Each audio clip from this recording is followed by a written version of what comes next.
up on Roland Martin Unfiltered for Tuesday, April 9th, 2019. I'm Dr. Julianne Malvo, sitting in for Roland. He's on the Tom Joyner Morning Show cruise. I'm jealous. Congress holds a hearing today on hate crimes and the rise of white nationalism. Two black women provide powerful testimony. A new poll says Americans have negative views of the country's racial progress. More than half say Trump has made race relations worse. We'll break it down. Senator Cory Booker introduces legislation to form a commission on reparations. He says we need to do more than merely acknowledge the past. We must deal with the discrimination of the present. When black neighborhoods get new stores and apartments, black residents are often priced out. It's called gentrification, and some see it as a positive trend. Not me. We'll talk about it to an activist who also thinks it's bad for us. And I'll talk with the president of the University of the District of Columbia about who gets into college and why. It's time to bring the funk on Roland Martin Unfiltered. Let's go. He's got it. Whatever the miss, he's on it. Whatever it is, he's got the scoop, the fact, the find. And when it breaks, he's right on time and it's rolling. Best believe he's knowing. Putting it down from sports to news to politics. With entertainment just for kicks, he's rolling. It's on go, y'all. It's Roland Martin, yeah.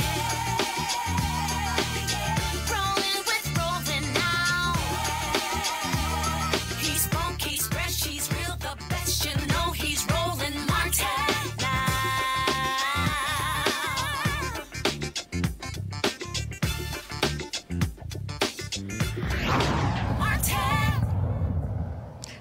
Hi, I'm Dr. Julianne Malvo, sitting in for Roland. He's on the Tom Joyner Morning Show cruise. The House Committee on the Judiciary held a hearing today on hate crimes and the rise of white nationalism. Not a hearing likely to have happened if the Republicans had held the House. Voting matters, period. One of the first witnesses was my friend, powerful advocate, Eva Paterson, who's the president of the Equal Justice Society in Oakland, California. She summed up the problem in just a few powerful minutes. Some of the things I'm going to share with you are difficult to hear, but they are facts. In August 1619, 400 years ago, 20 enslaved Africans landed at Jamestown. In order to sell, rape, and beat these Africans, white Americans, and I know none of you own slaves, had to see us as less than human. Thomas Jefferson said the following about me and my ancestors. They have no tenderness and love, they are intellectually inferior, they are physically unattractive. Thus began a narrative, says law professor Shauna Marshall, that black people were only good for physical labor, we were inhuman and violent. This was a narrative necessary in order to justify slavery.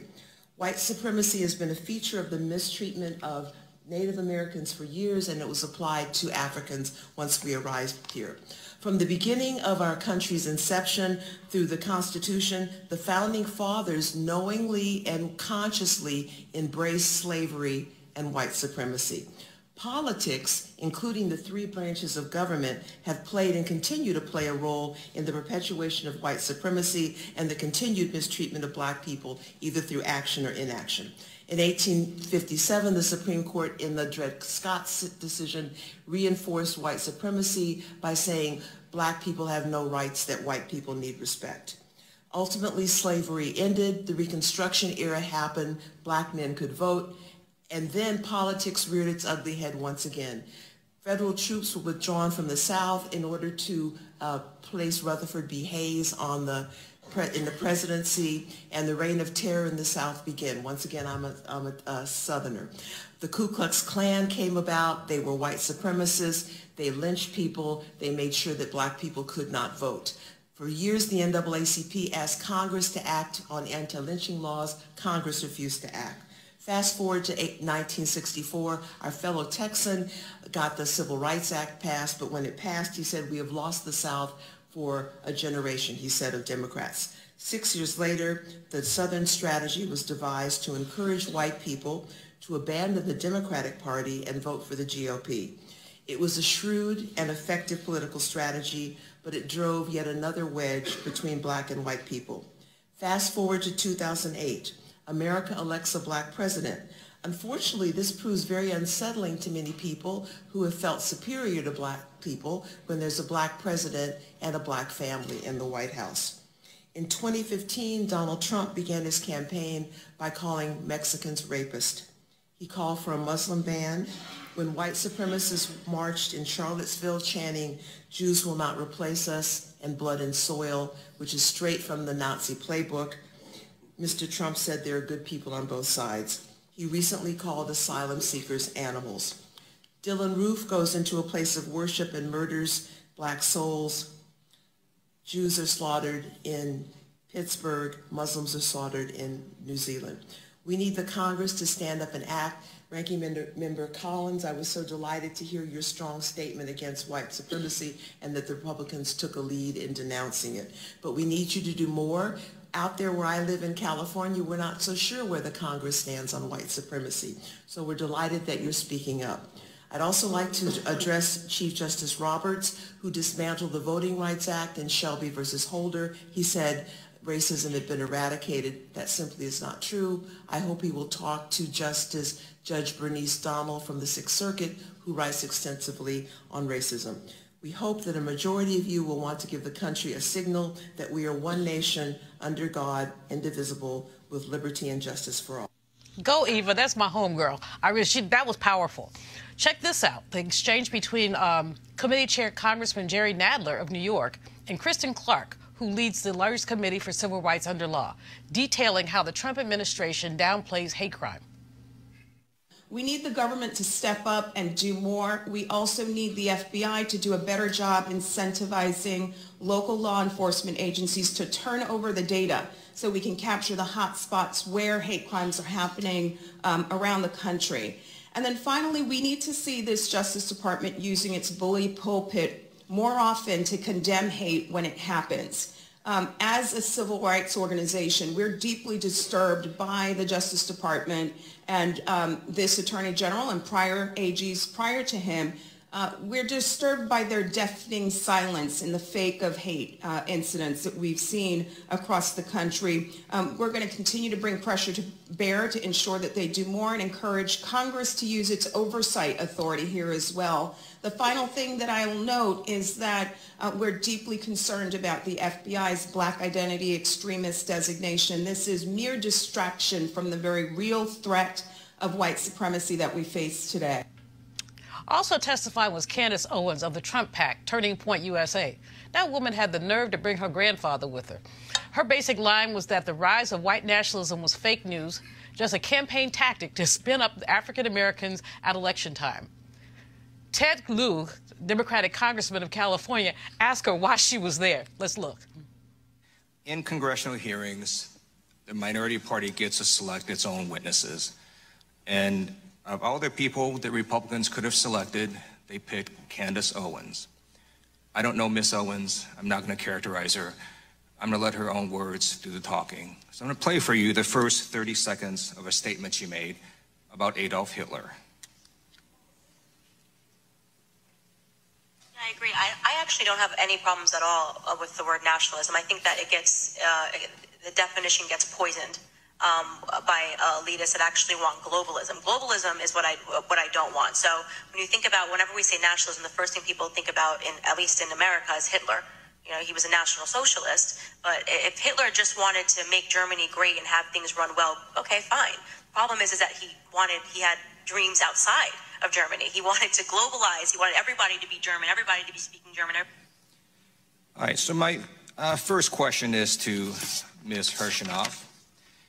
Ms. Owens said, quote, if Hitler just wanted to make Germany great and have things run well, okay, fine.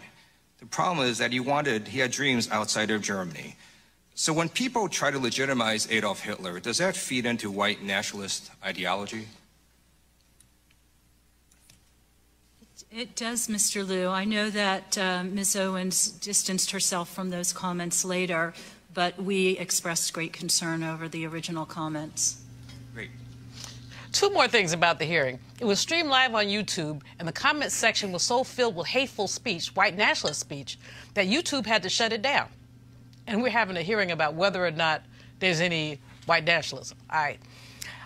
And take a look at Kristen Clarke watching Candace Owens testify. Talk about shade.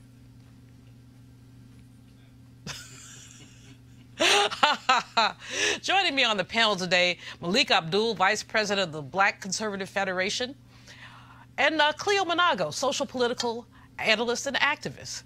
So, guys, what do you think? Especially, Malik, I'm going to ask you first. I just have to, about your friend Candace Owens. I don't know if she's your friend or not, but y'all do share some predilections. No, I've never met Candace. You know, there are things that you just shouldn't get into, and I know that she did try to clean up those comments about Hitler. You know, whether it's Candace or anyone on the left, you know, I don't think that we should be using Hitler references any more than we should be using slave and plantation references. But one point that Candace did make is because the hearing was also about hate speech. And one of the comments, you know, she did drive in on that point about hate speech, and we do get a lot of that from the left. You know, just me, I'm pretty sure in the comment section here on this show, very soon, I'm going to get some of that same thing because I get it all the time here.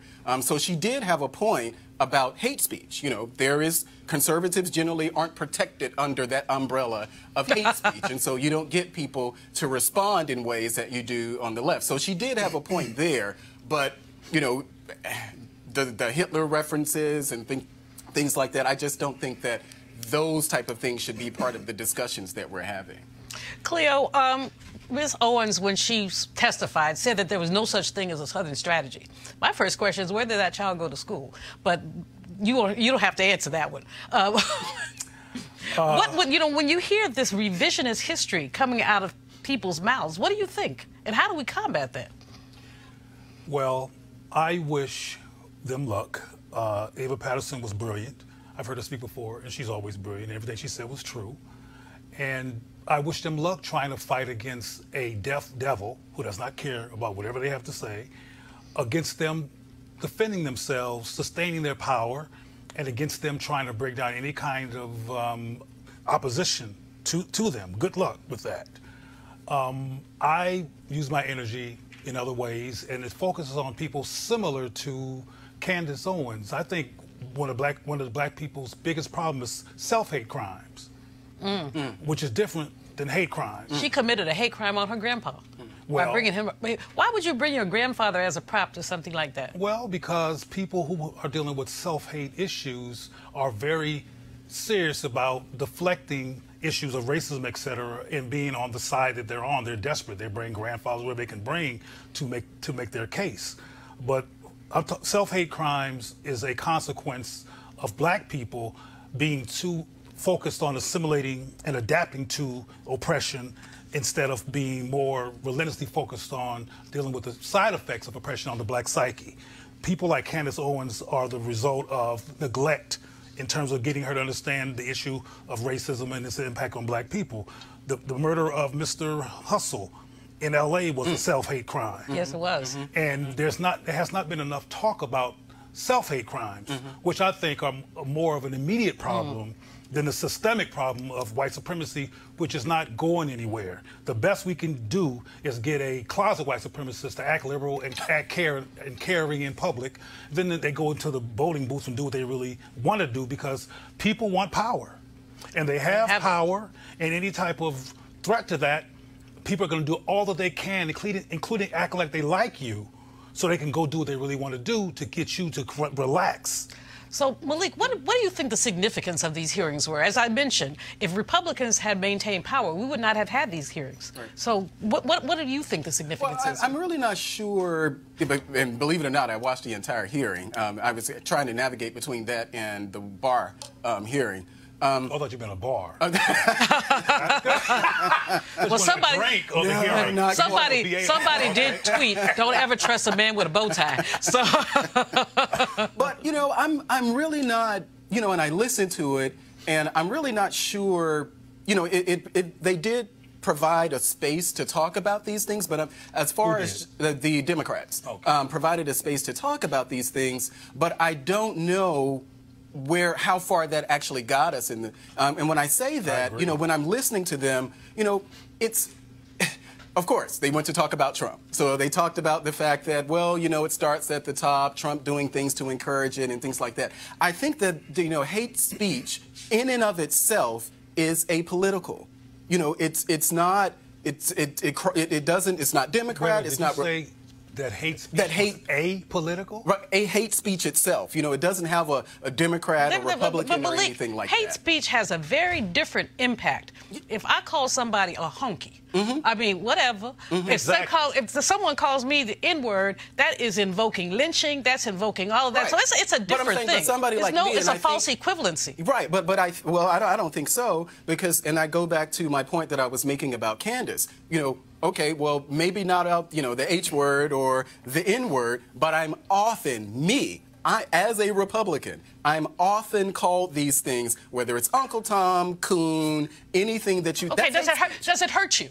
No, it doesn't. Okay, so... No, but because it doesn't hurt me, because I have, I'm from Mississippi. You know, I have Teflon skin, so, these things don't hurt me because I approach it knowing that you don't know me. You don't know me to make those type of assumptions, but the assumptions they do make. So if we're talking about hate speech, I mean, there are really hateful things that are often said about conservatives that we just don't talk about. I'm not a Republican and ain't getting ready to join, but I'm not a Democrat either. But I agree with parts of what he's saying, and even milliseconds of what Candace Owens said in terms of her being chased away by some black folks at a restaurant or something like that. Yeah. I do think that people... Well, civility is gone. That's the issue. Civility is, I mean, whether people think that cruelness and viciousness and calling people names. I mean, I've seen the amount of names people call you, and I tried to get a scale that could weigh them, but I can't find one that powerful. But anyway, my point is that I think that we need to that's a whole other conversation, but we need to take a look at this co-abuse phenomena in this culture where both people are aiming to claim that they want to change society for the better, but there's a lot of viciousness going on here that's very dehumanizing on both sides. So that's true. Well, we'll give you that, but I think it's a false equivalency. I give you your point, but I do think it's a false equivalency. But we're going to move on. A quick update on a story we reported on yesterday. The 3 church fires in Louisiana were all set deliberately. All set deliberately. So on to our next story. The Pew Research Center is one of the most respected polling organizations in the world. One reason: it's not a for-profit business. It's funded by trusts set up by long-deceased members of an oil-rich family. So they spend a lot of money on their polls, and they're good. Today they released Race in America 2019. They polled over 6,600 adults, 6 times the number usually represented in polls. The headlines: Americans have negative views of the country's racial progress. Surprise, surprise. More than half say Trump has made race relations worse. Again, a surprise. Drilling down, here are their key findings. 49% of white people and 73% of black people believe that Trump has made race relations worse. 37% of white people and 78% of black people believe our country hasn't gone far enough in giving blacks equal rights with whites. 56% of white people and 71% of black people believe race relations in the United States are generally bad. 58% of white people and 84% of black people believe the legacy of slavery affects the position of black people in American society today a great deal or a fair amount. 7% of white people and 50% of black people believe it is not too likely or not likely at all that black people will eventually have equal rights. 65% of people believe it's become more common for people to express racist or racially insensitive views, while 29% believe it's about as common as ever, and 5% believe it's less common. 45% of people believe it's more acceptable for people to express racist views or racially insensitive views, while 31% believe it's about as acceptable as it's always been, and 23% believe it's less acceptable. Here's another surprise, y'all. Compared to President Barack Obama, most people, by a 2-to-1 margin, think Trump has made race relations worse. So y'all stunned about any of that? You know, Cleo, you study all this stuff and you talk about it a lot. This poll seems to be stating pretty much the obvious. The one thing that strikes me is the gap between what white folks think and what black folks think. It's like we don't even live in the same country. Well, you may remember the polls that came out. Several polls came out after the Michael Brown murder in Missouri. Well, and that was after Trayvon, and that was after Tamir, and white people still said that they felt pretty good about police behavior in this country, even in the wake of all these murders. And black people, obviously, it looked just like these polls right here in terms of the difference in perspective. And like I said before, one group looks at the group as protecting them, that's the white folks, and doing their due diligence to make sure that they stay powerful and stay the most honored group in this country. And the other group is the victims, if you will, of the police system. And so this is the same thing. But one thing I want to say real quickly is that I think it's tragic that black people are still depending on white people for equal rights. I don't believe we should have white people determine our rights. We should just do what we need to do. Now, I know there's things similar to redlining and there's gentrification and all these things, but we could gentrify our own communities if we weren't dealing with self-hate crimes. Well, and also there is a wealth gap, Cleo, that really does, I mean, if we look at the gentrification issue, which we're going to talk about later on, but the wealth gap is very significant when we talk about what we could do for ourselves. I agree with you that we should not be depending on white folks to do anything, but there are laws that discriminate against us. There are structures that make it more difficult. We'll talk about some of that later in the show about education and other things. So while, you know, I love the way your brain works, and we agree most of the time, but and I don't believe in asking white folks. I'm James Brown. You know, open up the door and I get it myself. But I think that the way the poll is looking is really looking at the distribution of stuff. To me, distributional issues. But I'll be quick because I know my brother has some wonderful things to say. I went from rats and roaches to a life that has, relatively speaking, some level of means. And I know what I did to do that. And I ain't no superhero special person. Anybody can do it. So that's another show. And I am real clear about white supremacy and racism. I mean, it's something I talk about all the time, with it being a big problem. But I still say a bigger, more immediate problem is internalized oppression and black people having taken on a white supremacist self-concept. And when we get over that, we'll be better off as a people. I agree with you. I mean, but if you swim in racist water, some of that racism is you're going to ingest some of it. So we're racist, or we have been racially affected. I would say we're racist, but we've been affected by the racism. We have basically inhaled some of our negative self-concept. Inhaled, you know, when Eva opened up by starting and talking about what Thomas Jefferson said about our people, I mean, those stereotypes have been with us for a very long time. But let me get you in here. Your boy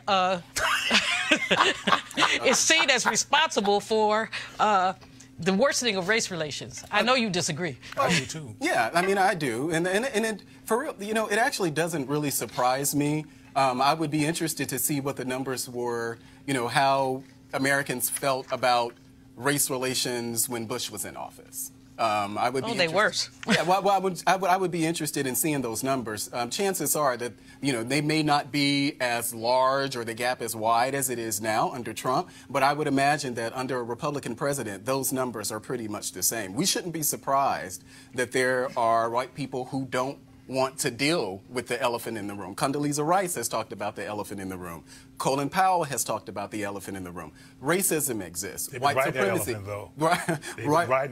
white supremacy exists. You know. Oh, so y'all agree? Why y'all agree on something? This is a good time for me to take a break. These brothers are agreeing. Y'all write this down. No, I said that. No, he mentioned the elephant in the room, and I said they were riding the elephant. I'm not necessarily completely agreeing with him. All right, we're going to a break. We're going to come back to answer the question: who stopped the go-go music in Washington, D.C.? We'll be right back. You want to check out Roland Martin Unfiltered? YouTube.com/Roland S. Martin. And subscribe to our YouTube channel. There's only one daily digital show out here that keeps it black and keep it real. It's Roland Martin Unfiltered. See that name right there? Roland Martin Unfiltered. Like, share, and subscribe to our YouTube channel. That's YouTube.com/Roland S. Martin. And don't forget to turn on your notifications so when we go live, you'll know it. You want to support Roland Martin Unfiltered? Be sure to join our Bring the Funk fan club. Every dollar that you give to us supports our daily digital show. There's only one daily digital show out here that keeps it black and keep it real. It's Roland Martin Unfiltered. Support the Roland Martin Unfiltered daily digital show by going to RolandMartinUnfiltered.com. Our goal is to get 20,000 of our fans contributing $50 each for the whole year. You can make this possible. RolandMartinUnfiltered.com. So there's this intersection in D.C. at 7th Street and Florida Avenue. It's ground zero in the battle over gentrification of black neighborhoods in big cities. And D.C. is the most gentrified city in the country. The Metro PCS store, that location has been playing go-go music on loudspeakers outside the store for 24 years. I've danced out there a few times myself. Go-go is a D.C. music specialty characterized by live performance and a strong, unique rhythm, really a beat. When T-Mobile bought out Metro PCS, the new owners told the store owner, Donald Campbell, to stop playing the music. According to Campbell, T-Mobile told him that a neighbor threatened to sue, bring it, the company over noise from the outdoor speakers. So he stopped. Everybody else is mad because we missed the music. Other neighbors, other African-American people were like, There was a protest last night to support Donald Campbell and go-go. And my guest, Ronald Moten, peaceaholics and all kind of stuff, a D.C. activist, is here to talk to us about gentrification, about how we feel when our mostly black neighborhood gets a Whole Foods market, a whole lot of young white folks. I'd have to throw that in there. I mean, if you follow me on Facebook, I occasionally talk about the Brads and the Beckys, the dog-loving colonizers who have more money than heart. More money than heart. But Ronald Moten, you organized this protest. Tell us about it. Yes, I've been dealing with this for over 20 years. Our culture has been attacked for more than 20 years in Washington, D.C., and now people have a lot of heart and things they couldn't say before they're saying now. He was attacked over the last 5 years as they built all these big luxury condos and apartments around his building, as though people didn't come there and hear the noise before what they call noise. We don't call it noise. We call it music. It came from Africa. You know the beat that came from Africa? So we don't call it noise. We call it music, right? So they start complaining, and it's almost like what I tell them. I say, okay, in order for you to move in Washington, D.C. now, you have a lot of money. So that means you have a lot of money to move back where you came from. Okay. So if they don't like the music, why did you get upset with something that you knew was there? So when you look at that apartment that you live in, you heard the music then.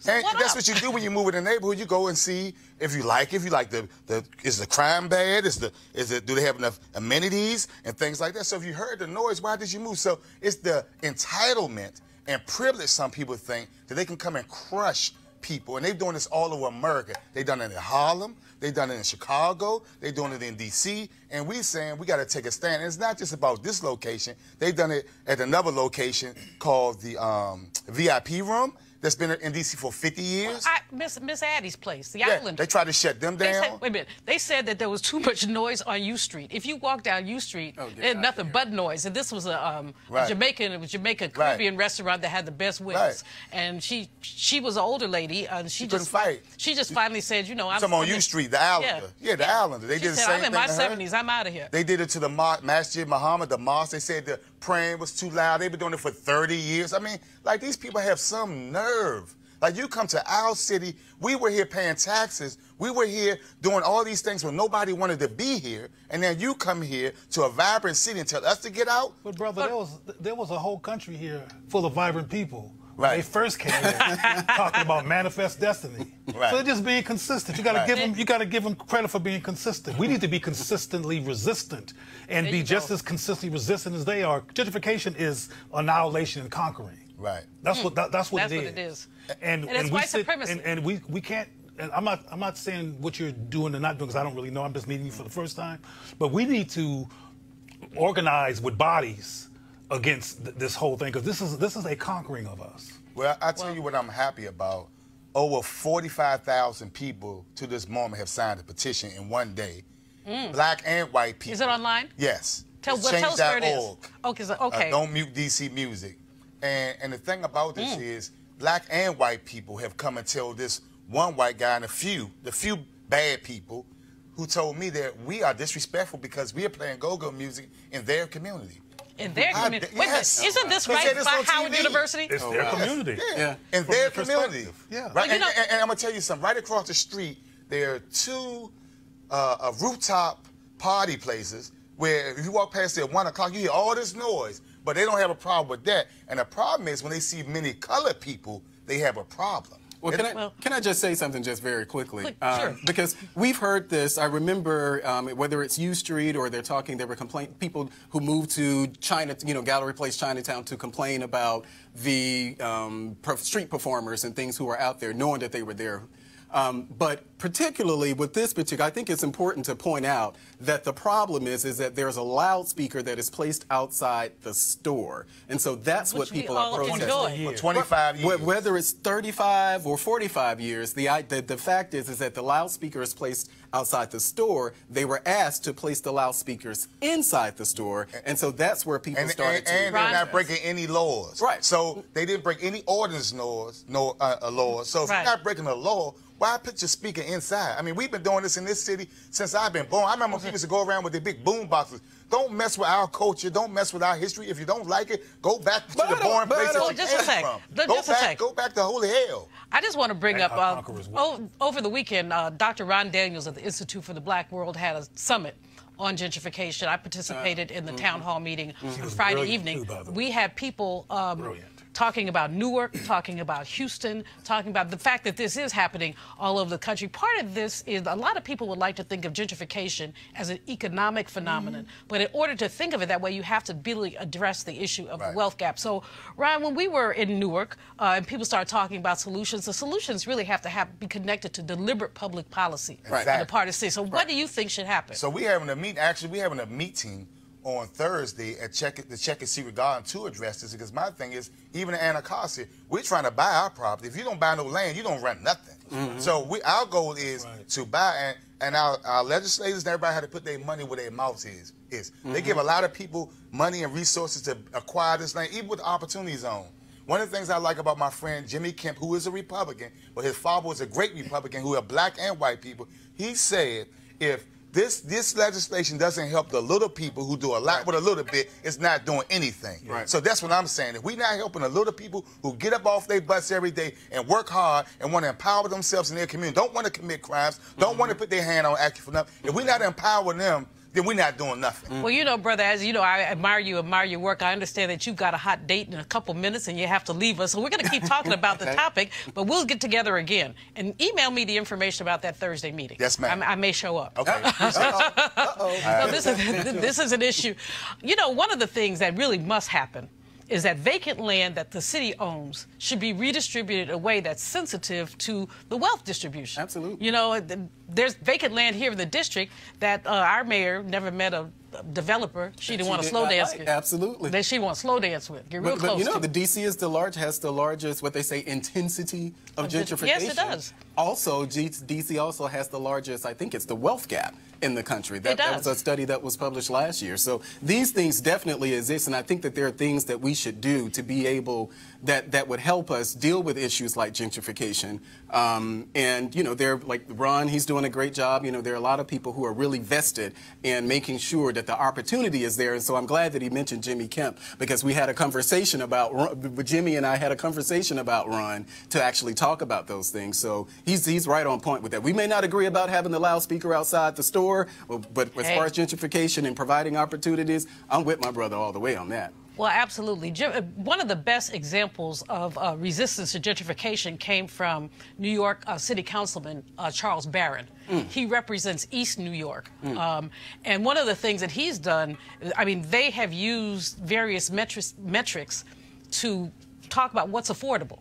Because, sometimes in New York, they tell you 80 grand is affordable. Right. If you make 80 grand, well, who makes 80 grand? The average income for black folks is like $35,000. Yep. So, who makes 80 grand? Right. So anyway, he has shown clear resistance, and he showed me, some of the documentation. He and his wife have an interesting 1-2. She's in the assembly. He's on the city council. Oh, wow. And so they keep East New York real. Oh, wow. But that was a really good example of how you can resist gentrification with active public policy and legislators who are conscious. My problem with what we have happening here in D.C. is that half of these folks ain't woke.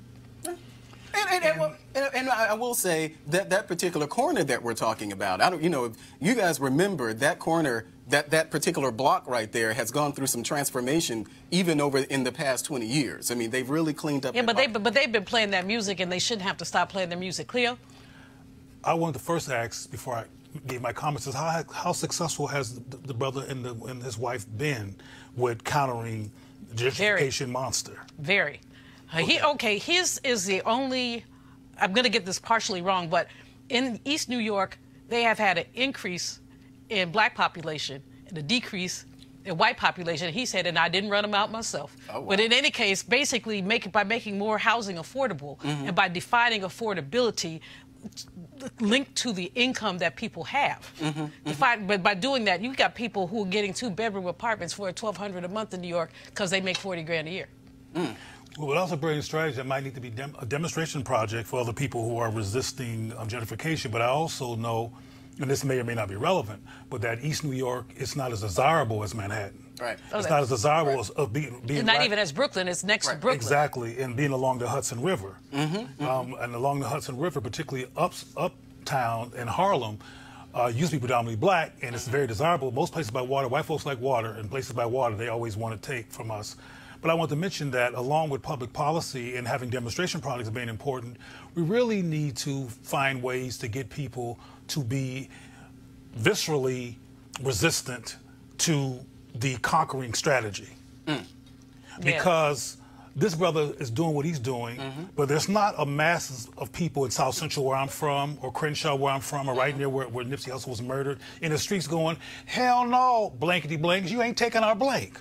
There you go. I mean, we have to learn to value where black people are and value black geography. As well as valuing ourselves, which is why you're not going to hear me stop talking about the self-hate crimes that we need to purge away from behaviorally so we can feel valuable enough to say, hell no. Right now we're in question about, hell no, maybe on Thursday, no. Yeah, maybe on Saturday, maybe. On Monday, hell no. We got to be hell no 7 days a week. No, I mean, there is a tentativity about our resistance. Because there's a tentativity about our value, whether we're valuable. Well, you know how much trouble I've gotten into with my Brads and my Beckys. You know, I say Biff and Becky, but I think it's a more white name. But yes, you made a good people write me and say, "Why do you do this? This is hateful." But it's not hateful. But you made a point about that East New York when you were talking about the desirable location. One of the challenges here, and for people to know, I'm the Republican who lives in Ward 8, which is DC's most under-resourced ward. And one of the challenges, even for people like me who are concerned about gentrification, is the they place the concentration of affordable housing.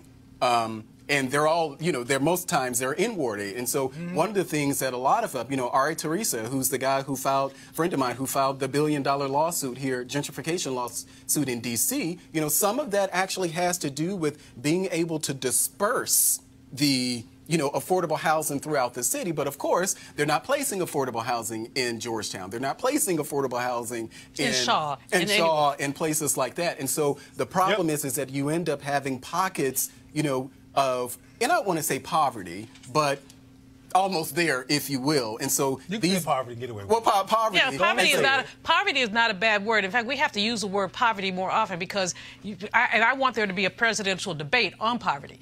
Reverend William Barber has said time and time again, we won't talk about poverty. That's right. Finish your point because I got to move on. No, well, I just wanted to say, so in talking about things like poverty and where the poverty is concentrated, one of the challenges is that these communities aren't self-sustaining. So you end up having a lot of mixed income communities, which I really support. They're doing that a lot in Ward 8 now. So we just have to look more holistically about this and not just there ain't nothing holistic about colonization. I'm going to move on. New Jersey Senator and presidential candidate Cory Booker is frustrated with the conversation around reparations. He tweeted yesterday, "I've been unapologetic in my belief that this just can't be about acknowledging the past. It needs to be about actually confronting racist policy that persists right now in the present. Because if we don't, we cannot guarantee that our future will be any different than our past." His comment, by the way, echoes what the Pew poll found. 50% of African Americans think we will never have equal rights in America. Today, Booker introduced a bill to form a commission to explore reparations. The bill is a companion to a House bill introduced by Representative Sheila Jackson Lee of Texas. Her bill was a bill that to take off of H.R. 40, which was first introduced to Congress by Detroit Congressman John Conyers in 1989. And Clarke, I'm going to go to you first because H.R. 40, since 1989, and this right into your self-hate crimes. How come all the Congressional Black Caucus have not signed H.R. 40. That was a rhetorical question, wasn't it, Dr. Melville? and I'm relieved that you asked me this question when there is not a member of Congress sitting right next to me as it was last week. And I want to be respectful and honor the intentionality among the Congressional Black Caucus. But the bottom line is people in this society have been taught to assimilate and integrate and try to bring blackness into whiteness instead of recreating it in ways that affirm black people because they don't want to offend white people. Anybody who's afraid to talk about reparations, which is a clear case to break down in terms of its necessity, is afraid to offend white people. It's kind of like when you hear black people, grown black people say, today a white girl at my job did so-and-so. Some of them go, reparations. You know, they whisper it because they don't want to offend the invisible white person that's nowhere around because they're in our psyche. And it does go back to self-hate, crime, residual effect. From my perspective. I know that sounds serious, but black folks in Congress, why wouldn't you support reparations? I mean, John Conyers broke down, and Dr. Malveaux has broken down in no uncertain terms the legitimacy of it. Even Ta-Nehisi Coates. That brother, whose name I don't want to mess up anymore, who wrote the piece in Atlanta. Oh, that was a brilliant piece. Absolutely brilliant, backed up with statistics and data that justified the importance and legitimacy of reparations. Why don't you members of Congress go get that, borrow a copy of that? Because the question is, why haven't you said anything? And why are we waiting for people to run for president? For it to come up. For it to come up. Well, we even have white members of Congress, Jerry Nadler is one, who have endorsed H.R. 40, but we have many of us, African Americans, who have not. But, this is a historic first because the legislation has been pending since 1989, never having enough co-sponsors, never coming to a vote. But this is the first time that it's been introduced on the Senate side. Yeah. So now there's a companion bill. So that's very powerful, which would not have happened if there were not African Americans in the United States Senate. Malik, I know you got something to say, because you always have something to say. I would probably say that we may not have it now had Cory Booker not been running for president. As far as the discussion of reparations, if people want to form a committee to study it, I think that's fine. What I think, where I would channel my efforts are really looking at the things, whether it's the Bush administration, Obama administration, or even the current administration, the steps that they've taken, look at it from a policy perspective. So things that we know where there are disparities in the system, try to adjust it from that end. I don't know, maybe we will. I don't know if we'll ever have, we'll never have full agreement on reparations. And because you'll have people, even on my side, to say, well, I didn't do it, I didn't own slaves. Yeah, but you institutionally benefited from, no, you didn't own it. Enslaved people, white folks who are watching, no, we know you didn't have any slaves. Right. We think you didn't, you might have. But the bottom line is, if you created a racist society that has disproportionate benefits, one group of people as opposed to another, that's the argument for reparations right there. And I don't want people to think, because I've seen it. When I was a Democrat back during George Bush's administration, I followed the things that they were doing. Now, what happened to you? Did they pop you on your head or something? No, we're not going to talk about it. He got tired of the Democratic Party taking black people for granted, among other things. Well, that's reasonable. Yeah, it is reasonable. But I look at those things. The federal government has taken steps to address these sort of disparities. Local governments have taken steps to address these sort of disparities. Of course, we still are where we are. But I think that a real keen focus on policy and making sure that we're doing things to address these problems, and it requires not just Republicans. We just had the conversation about D.C. being the largest, having the largest concentration of gentrification or whatever that is.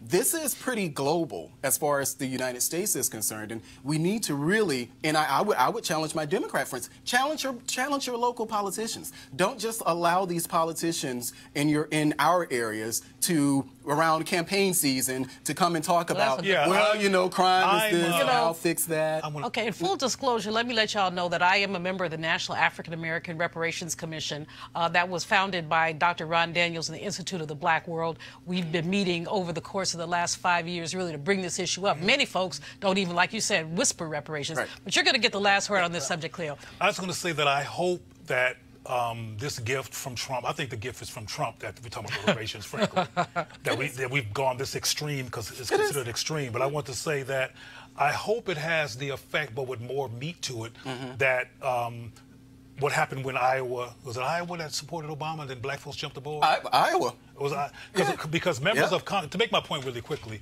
members of Congress, black members of Congress were running behind Hillary Clinton, and even the brother from Georgia, John Lewis was right there behind Hillary Clinton. But then when white folks in Iowa said it was all right, it validated him, and then and Lewis literally said, I changed my mind in front of everybody because it became safer to do it. Hopefully it'll become safer to talk about reparations among the congressional membership black folks, and they can say it out loud now in front of everybody and manifest it into being now that it's being talked about by Mr. Booker and a white woman that you just mentioned whose name I forgot.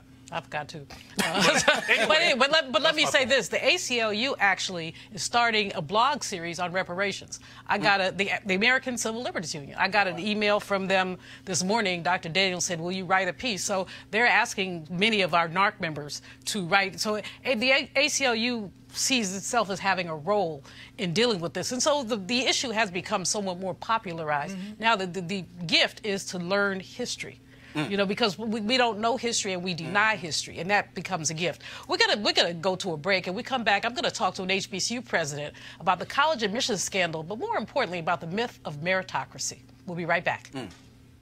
Hey fam, want to check out Rollerbark Unfiltered, the blackest show on all of digital, cable, and broadcast. Check out our audio podcast.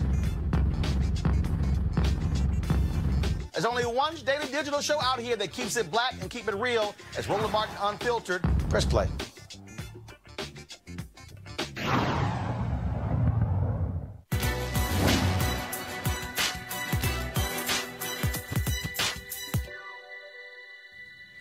Every man prays in his own language, and there is no language that God does not understand.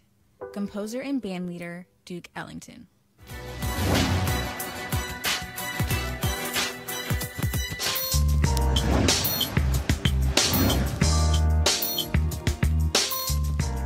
Gee, I love these producers at the Roland Martin Show, because for today's HBCU Giving Day, the school is Bennett College, my school. Bennett College is located in Greensboro, North Carolina. It's a women's college, was founded in 1873. Notable alums from Bennett include Dorothy Lavinia Brown, Mady Norman, Beverly Buchanan, Tony L. Cook artists, and many, many more. And of course, y'all know I used to be the president, as did Dr. Janetta B. Cole. It's a wonderful place. We just turned a corner, but we still have some crisis. Please donate to Bennett College, www.bennett.edu. That's www.bennett.edu. By the way, Brother Mason has some thoughts about some of this in terms of reparations and what needs to happen to our historically black colleges. We'll talk about that in a minute. Calling all HBCU alumni, students, and leaders. Enter the Ford Motor Company HBCU Mobility Challenge and win $25,000 for your school.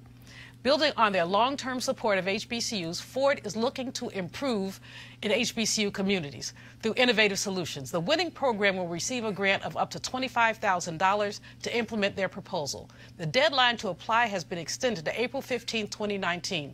Go to fgb.life for more information and to apply. Ford goes further in our community.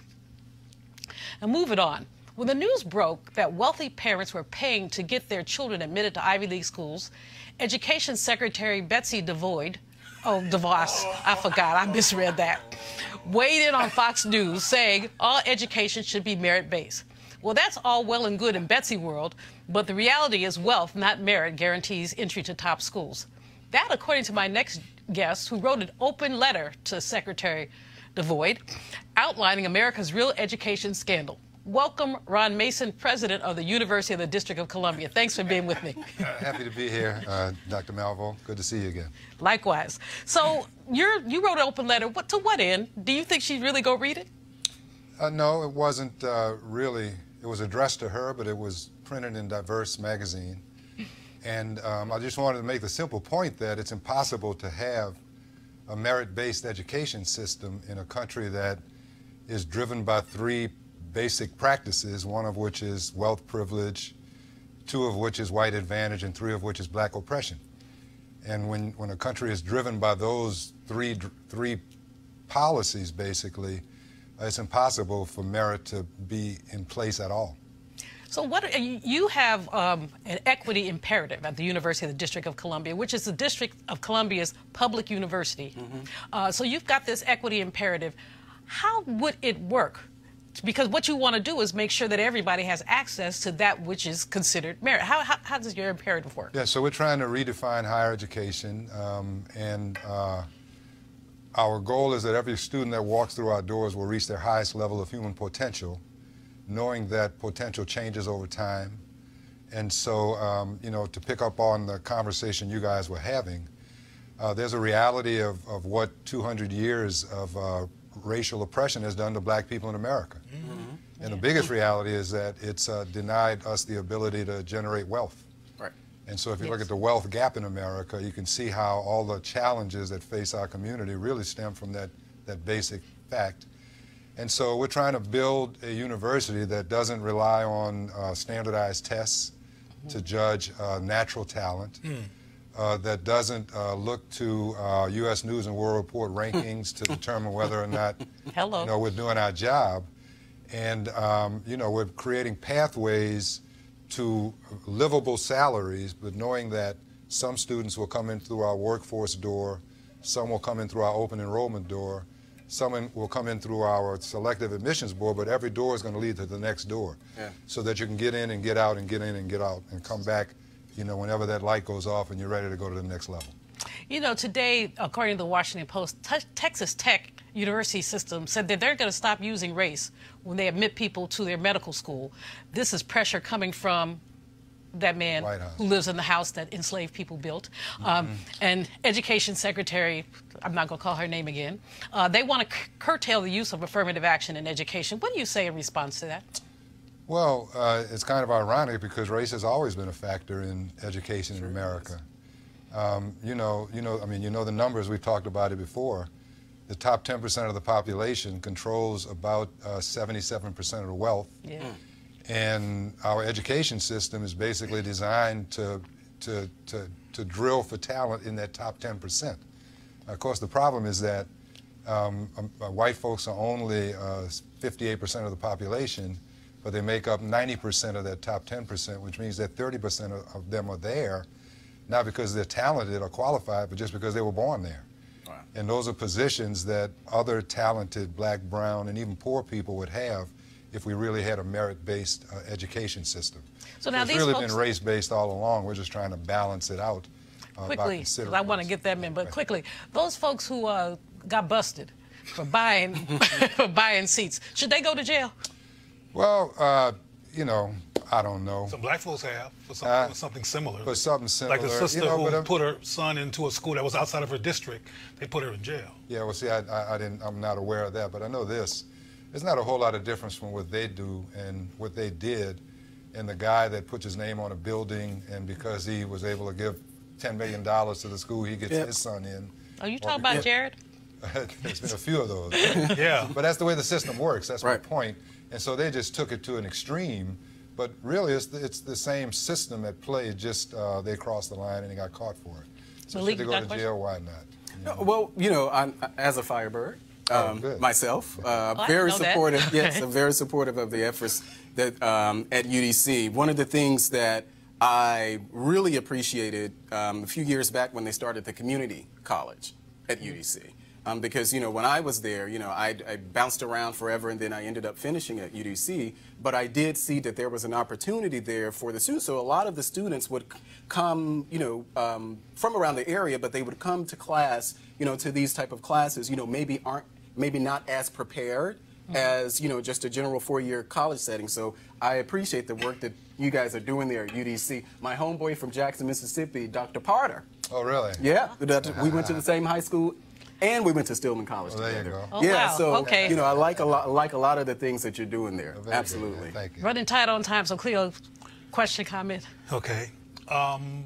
When it came to taking these tests that determine intelligence, initially in my life I had some challenges with them, not because I wasn't intelligent, I finally learned later, but because the tests weren't built around my organic intelligence. And you mentioned something that I call organic intelligence when you mentioned that they're finding other means to determine people's capacity to operate in academic context. What kind of approaches have you taken to determine people's their organic intelligence capacity to be involved in the academic institution? Sure. So it's clear that standardized tests like SAT, ACT correlate directly with race and class. Yep. Because what they're designed to determine is whether you can be successful in the top 10% of the population, and who's going to be successful except the people in the top 10% of the population, right? So we've been looking at this tool that Gallup has called BP10. BP10? BP10. You can actually Google it. What it does is it assesses, it was designed to assess whether a student had high capacity for entrepreneurship. Oh, wow. And they've been doing this all over Mexico, and they've started to do it here. But what they really determine is whether or not these young people have grit. You know, they just keep showing up. And so we we did 400 in the district and identified the top 10. And of the top 10, 4 of them were from Ward 8 and weren't predicted to do well in school. But they kept showing up, and they kept showing up, and they kept showing up. And at the end of the first semester, they all had A's and B's. And so, you know, we know talent is not distributed based on race and class at birth. Right. Opportunity is, right? Definitely. And so we're actually working now on designing a community through 16 reworked, redesigned academy that identifies raw talent and then doesn't let it get destroyed. That's great. By the forces of the three forces I told you that destroys talent over time. Ron Mason, you're doing great work. We appreciate you. Thanks for coming out. We really appreciate it. We're going to move on to the next story. We don't have much time with it, but we got to do this story. You know, 45 is unable to articulate all too often. He said oranges instead of origins twice in less than a minute last week. Today there was, poor Malik, he can't take it. But, I mean, today there's an article in the Washington Post asking, can a president be too old? It talks about Trump, of course, but also points out that Joe Biden would be 82 at the start of his second term, and Bernie Sanders would be 83. And studies of old people find that between 16% and 23% of Americans over 65 experience some form of cognitive impairment. In other words, we are not just as sharp at 65 as we are at 50. Now, you cannot prove that by me. However, should age be a factor in a world where Dorothy Height went to work to the office, the NCAA office, every day in her hat and gloves until she became ill in her 90s? Or Dr. Janetta Cole, president of the board of the National Council of Negro Women, still at work and running all over the place at 82? Should we be thinking about age? Cleo, start with you. Well, at the risk of starting controversy, black people, and you gave black examples, tend to have a resilience capacity. Those my sorors and my friends. That gets beyond other people. You remember they tried to enslave other folks and they didn't work out. They dropped dead, and they got people that were the more resilient. Oh, Lord. Suffer that horrible experience. So I don't know. My mother and other people I know who are older, my mother is an attorney with her own law firm, and she's leaning on 80, and she hasn't missed a beat. So I think it depends on the person. My answer is no. It shouldn't be a factor. We can look at Justice Ginsburg. You know, she's in her 90s or almost 90. No, I think she's in her late 80s. Yeah, well, you know, just as sharp as she was when she started there. So I don't think that I think it's ageist. I don't think that we should even be having a conversation about whether or not. Over folks. But you know, if you look at the article that was in the Post today, the guy who wrote it is in his 70s. He's a former editor of the Post, and he acknowledges that he's not what he used to be. He got to take more naps and all that. I'm like, okay, dude, you go. Ryan, you're sitting on the panel, so why don't you chime in for us? So I think it depends on the person, but I will say this. Just judging from my career, these are high-stress jobs. Crises become normal situations. And at some point, at least for me personally, by the time I hit 70, I think I've had enough of it. And I also think you should make room for young talent to be able to, you should bring it along while you're there. Agree with that. Right, pass the torch. We should be mentoring people, absolutely. Absolutely. Well, that's it for this edition of Roland Martin Unfiltered. I'm Dr. Julianne Malveaux, sitting in for Roland. Holla, y'all!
You want to check out Roland Martin Unfiltered?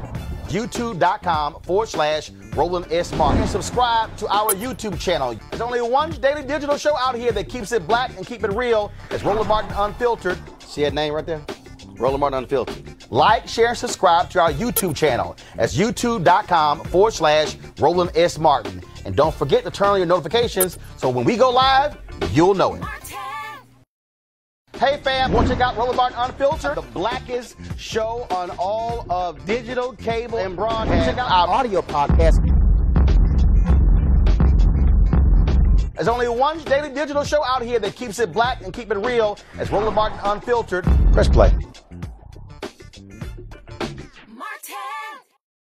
You want to support Roland Martin Unfiltered? Be sure to join our Bring the Funk fan club. Every dollar that you give to us supports our daily digital show. There's only one daily digital show out here that keeps it black and keep it real. It's Roland Martin Unfiltered. Support the Roland Martin Unfiltered daily digital show by going to RolandMartinUnfiltered.com. Our goal is to get 20,000 of our fans contributing $50 each for the whole year. You can make this possible. RolandMartinUnfiltered.com.